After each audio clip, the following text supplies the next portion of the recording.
Françoise Boutini, bonjour. Bonjour. Alors tout est paradoxal dans votre activité. Vous coachez des gens pour en faire des coachs. Mais c'est quoi exactement un coach?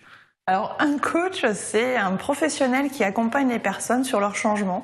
Donc on dit en traduction française, c'est accompagnement individuel au changement.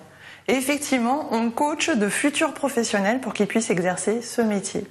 Alors est-ce qu'on peut dire que vous existez parce que les organismes classiques comme l'éducation ou les organisations professionnelles sont aujourd'hui défaillants ou se sont désengagés? Je dirais plutôt que c'est un nouveau métier qui s'inscrit par rapport au nouveau contexte économique, au contexte social, parce que tout va de plus en plus vite, il y a beaucoup de mutations, donc il y a de plus en plus de demandes d'accompagnement individualisé.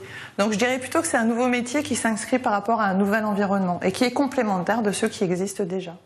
Alors à l'origine, vous coachiez vous-même les gens ou les entreprises, mais comment vous est venue l'idée de créer une école de coach?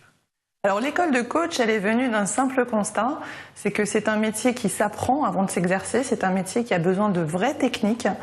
Et le constat, c'est que moi-même, il y a quelques années, quand je me suis formée, j'ai dû me déplacer dans la France de l'intérieur. Et je me suis rapidement rendu compte qu'en Alsace, il n'existait pas ce genre de structure professionnelle, des écoles professionnelles pour certifier à ces métiers-là. Et en même temps, j'avais beaucoup de personnes qui me demandaient comment exercer ce métier. Alors justement, c'est très surprenant. Votre école de coach n'est pas à Paris ou à la rigueur à Strasbourg, mais à Lichtenberg. C'est quand même improbable. C'est pas un handicap d'ailleurs? Non, du tout. Alors le siège social d'SF Evolution est à Lichtenberg parce que justement c'est une zone complètement hors du cadre qui nous permet de créer, de faire plein de choses.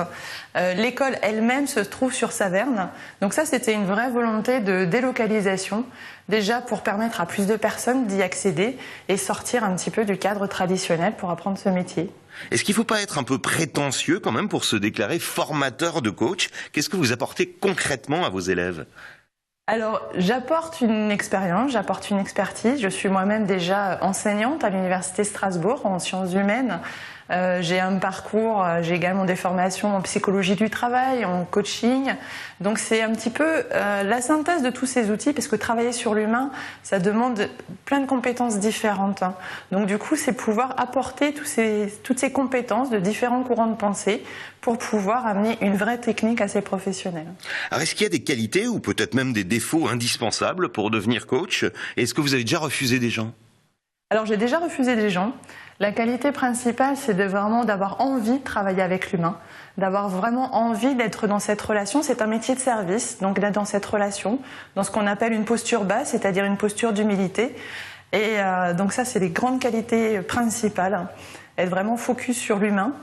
Et les défauts des coachs, c'est un petit grain de folie, avoir envie de le faire. Françoise Boutini, merci. Merci.